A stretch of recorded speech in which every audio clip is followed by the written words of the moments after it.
Battle to retake Mosul from ISIL rages on. What will the outcome mean for Iraq and the region? Hello, I'm Anand Naidu, and this is The Heat.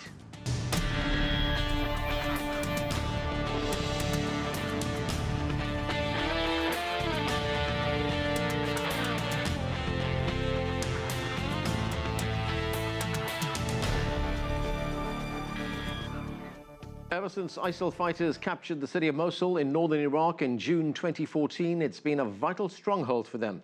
But now there is a major military effort underway to drive the militants out.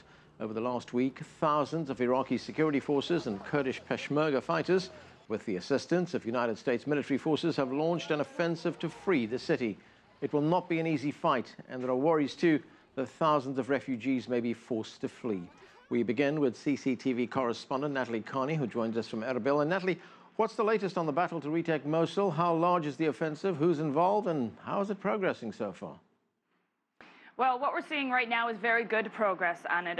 Forces are currently surrounding the town of Bashika, just northeast of Mosul. They haven't yet entered the town. They are expected to do so in the next 48 hours. But when they enter and they reclaim the town, they will then be on the doorstep of Mosul itself. Iraqi forces at the start of this operation were approaching Mosul from the south and the east, while the Peshmerga forces were coming at it from the north and the east. Now they're sort of combining their forces the closer to the city that they get. Teams are now going through the some 50-plus villages that they've been able to reclaim over the last week to rid them of any mines left behind by ISIL, a very common tactic, and to completely clear the area of any resistance or any extra threats that could be lingering around, and to enable residents to return. Altogether, there's close to about 100,000 soldiers involved in this operation. We have, as you've mentioned, the Kurdish Peshmerga forces. We have the Iraqi army. There's some local police involved, as well as some Shia groups. As well, Turkmens are involved. And controversially, we are now seeing on the ground some participation from Turks, from the Turkish side. Very controversial that, though, however, to Baghdad. And in the skies overhead, of course, we have the U.S.-led coalition. So yes, it's a very complex, it's a huge mosaic of different factions coming together to try to reclaim Iraq's second largest city. Now, there's been a lot of optimism up to this point about the progress that has been made, but there's also a lot of acknowledgement and understanding that this battle is only going to get much more difficult the closer to the actual city that they get. And Natalie, what do we know about the number of civilians trapped inside Mosul? Also, what is expected on the numbers of refugees? Where might they go? Well, the latest numbers we're hearing is that 1.2 million people could still be stuck inside Mosul city itself. Now, hundreds of thousands of people escaped 2 years ago, but for the residents that are still trapped in the city, we are hearing some very, very disturbing reports of mass execution, as well as snipers throughout the city, petrified residents. ISIL have gone around collecting everybody's SIM cards because they don't want any information coming out of the city. Food, water, power, as you can imagine, are in very, very limited supply. Now, very few people have been able to leave the area since the offensive began due to the landmines, as I've mentioned, that were set up by ISIL, as well as the snipers. The latest numbers we're hearing is that about 5,000 have been able to flee from the outskirts of Mosul. This isn't even from the city itself. And those that have been able to escape, we're hearing reports, have been paying some rogue ISIL militants to guide them through the landmines that they've set up around the city. I spoke to one man, in fact, who escaped with his 2 daughters. Well, he made it. They didn't. They stepped on a landmine. His 9-year-old little girl and his 17-year-old girl lost their lives in that attempt to flee. So that's obviously consciously going through the residents within the city as well. As far as humanitarian agencies, they currently have room for about 60,000 people, but they are expecting upwards of 200,000 to even 1 million people to flee the city of Mosul when they can find a safe opportunity to do so in the first weeks of the offensive on the city itself.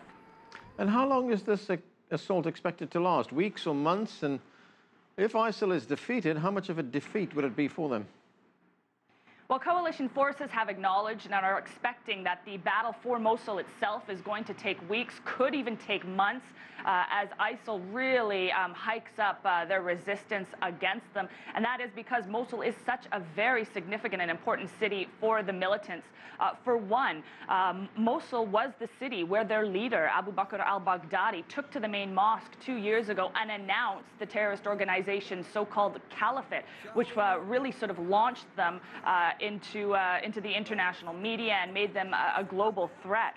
It's also expected that Baghdadi himself could actually be in Mosul, so there'd be a lot of attempts to try to make sure that he's not harmed in this battle.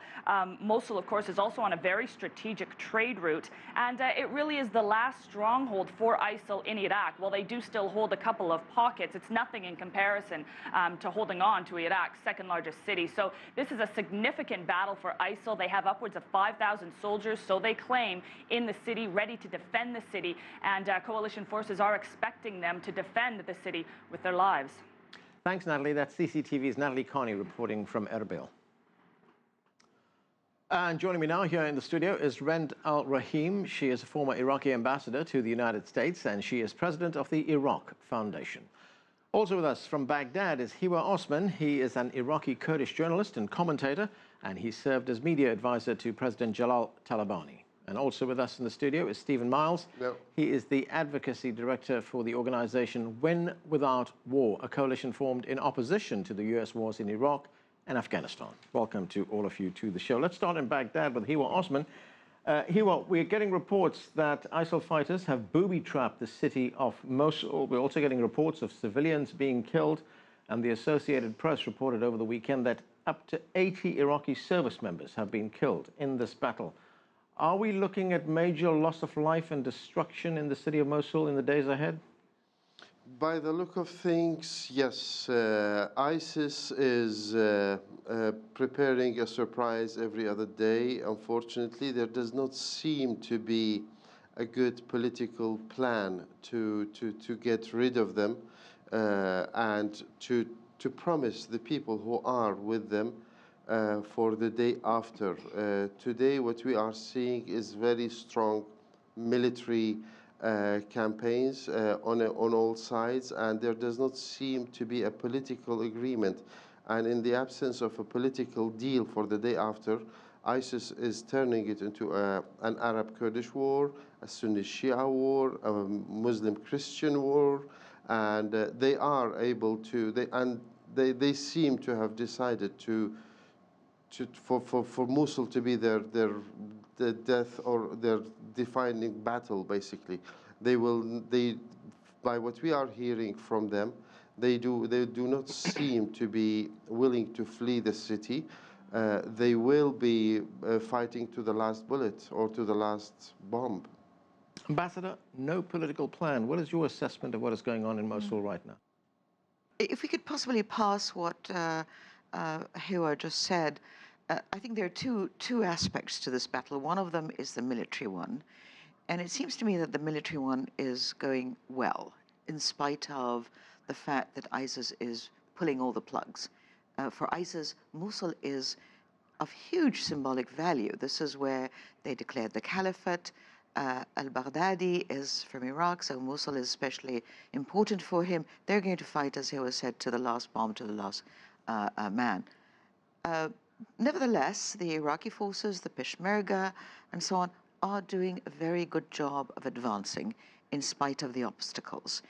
The other side of the story is, of course, the political thing.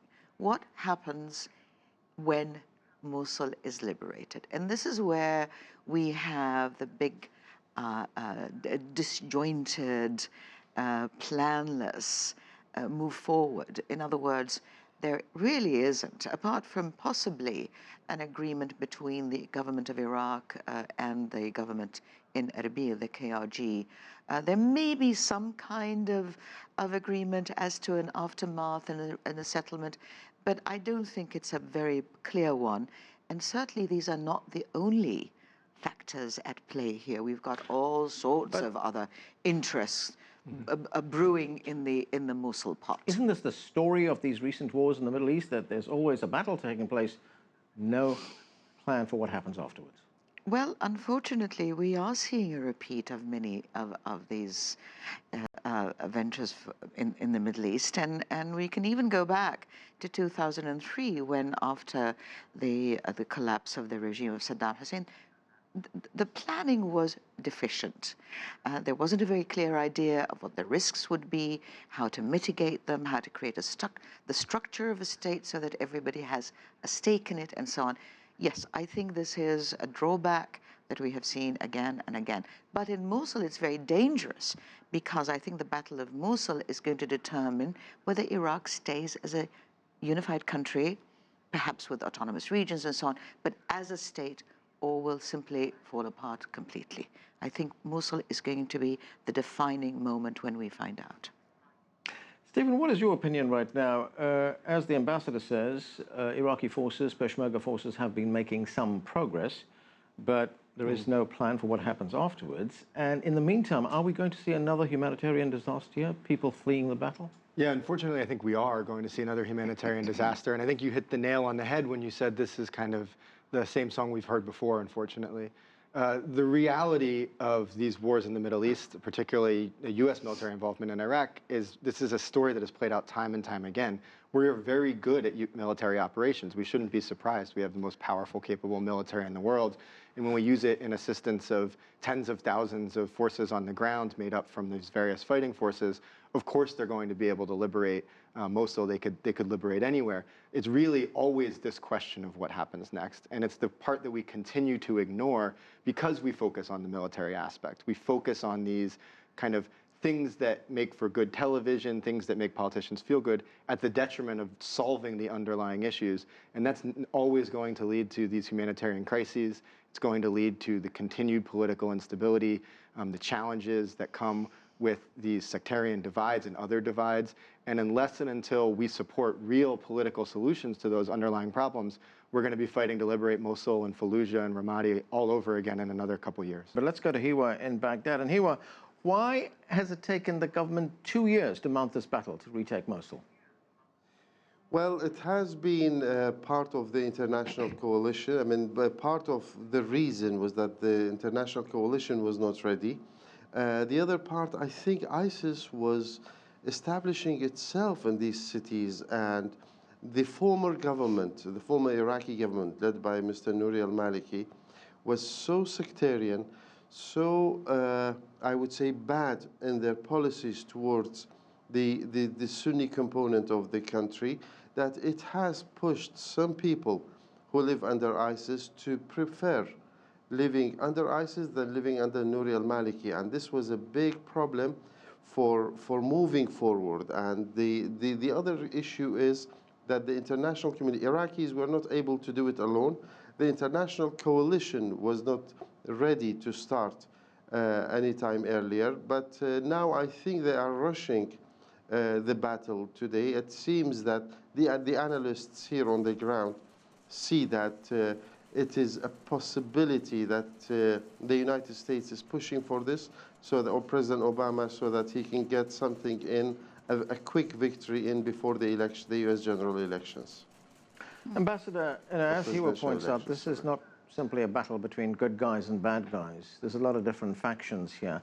And to the point that Hiwa made, that in many instances, people in Mosul would prefer to live under ISIL rather than the government of Nouri al-Maliki. Does the government bear responsibility for that? Oh, indeed.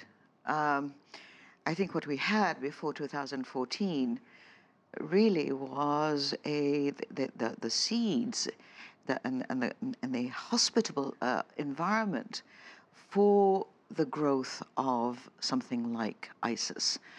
As Hiwa said, the Sunnis were alienated, disenfranchised, persecuted.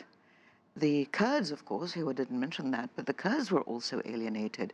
What we had by 2014 was a country that was deeply divided. Many sectors were extremely disgruntled and had huge grievances against the government in Baghdad, led by Mr. Maliki. And it is not surprising that at the time, Mosul, Fallujah, Ramadi, and so on, found that a Sunni regime imposed by ISIS was more to their liking and perhaps more merciful than the Iraqi government of Nouri al-Maliki. But going back to your question, why did it take 2 years?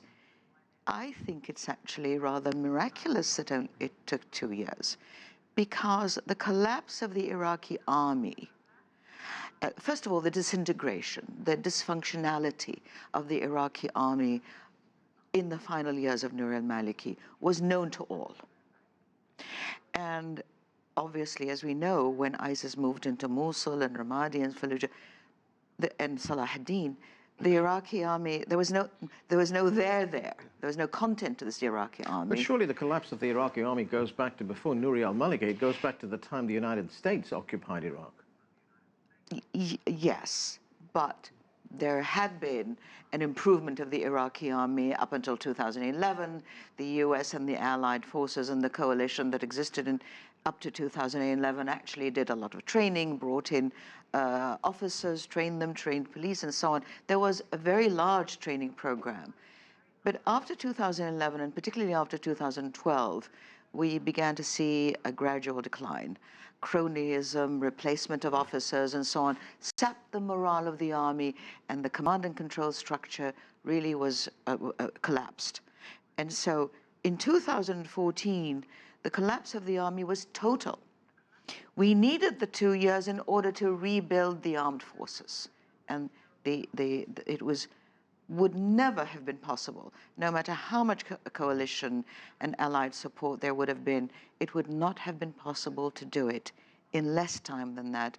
And I think it's actually quite remarkable that the army has been rebuilt to this point. Now, we're not talking about all the army. We're talking about certain units that have been truly empowered and capacitated. Right, Stephen, 2 years needed to rebuild the Iraqi army, but does Iraq need the U.S. army? Because the U.S. army in the first place was what broke Iraq. I think no, the answer is not. I mean, one of the more pernicious myths we're seeing kind of through this election season in the U.S. is this notion that somehow all the problems in Iraq right now are because there wasn't a couple thousand American troops there after 2011. Beyond setting aside the fact that that wasn't politically feasible, there wasn't a deal to keep them there, American troops are not magical. They are not a solution to every problem. American military is immensely powerful. It is immensely capable. But the American military was not going to solve the problems of corruption inherent. The American military was not going to solve the underlying political discord. And in reality, when you see a large American military footprint, as we saw in Iraq earlier and as we still see in Afghanistan, the focus on force protection for Americans, the focus on American military objectives, the way that operates in practice is we make the other factors subservient to that. We don't focus on corruption. We don't focus on the political. So more American troops in this instance would very likely lead to worse outcomes, not better outcomes.